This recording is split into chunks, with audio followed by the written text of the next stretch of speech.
ஒருவரது சுய ஜாதகத்தை பொறுத்தே அவர் பிற்காலத்தில் செல்வந்தராகிறாரா இல்லையா என்பதை நிர்ணயிக்க முடிகிறது. ஒரு குழந்தை பிறக்கும் பொழுதே தங்க தாம்பூலத்தில் தான் பிறக்கிறது.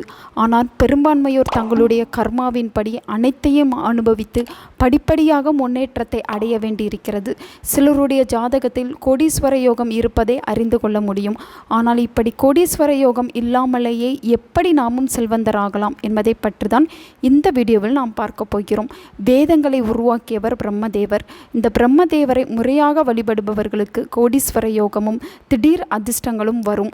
படைப்பு கடவுளாக இருக்கும் இந்த நான்முகனுக்கு பல்வேறு பெயர்கள் இருந்தாலும் பிரம்மன் என்கிற பெயரை பிரசித்தி பெற்றது. ஈசன் அழித்தல் தொழிலை செய்பவர். ஆனால் பிரம்மதேவரோ உயிர்களை உருவாக்குபவராக இருக்கிறார். இதனால் ஆணவம் கொண்ட பிரம்மதேவர் ஒரு முறை ஈசனுடன் சண்டை போட்டு கொண்டிருந்தார். யார் பெரியவர் என்கிற போட்டி எழுந்தது. இதில் ஈசனுடைய ஜடாமுடியை கண்டால் நீரே பெரியவர் என்று வாதம் முடிந்தது.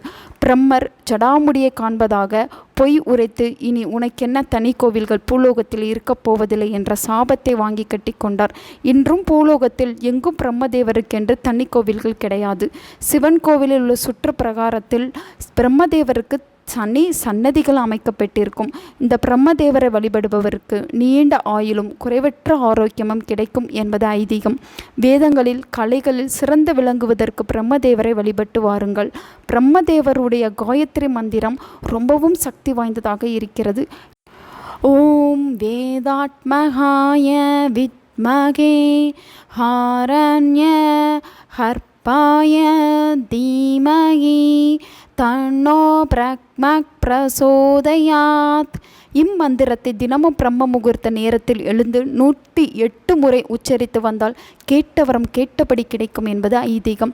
காலை 3 மணி முதல் 5 மணி வரையிலான காலகட்டத்தை தான் பிரம்ம முகூர்த்தம் என்கிறோம்.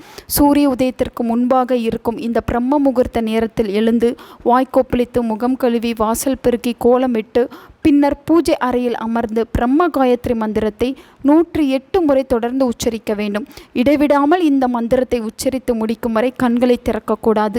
பிரம்மனை முழுமையாக நினைத்து மந்திரத்தை உச்சரித்தால் உங்களுடைய வேண்டிய வரம் வேண்டியபடி அப்படியே கிடைக்கும். உங்கள் சுய ஜாதகத்தில் நீங்கள் எப்படிப்பட்ட வாழ்க்கையை வாழப்போகிறீர்கள் என்பதை மாற்றியமைக்கக்கூடிய சக்தி இந்த பூஜை முறைக்கு உண்டு. எனவே பிரம்மனுக்கு உரிய பிரம்ம முகூர்த்த வழிபாட்டை இந்த முறைப்படி மேற்கொண்டு நீங்களும் உங்களுடைய தலையெழுத்தை மாற்றிக்கொள்ளலாம். நல்லதே நடக்கும்.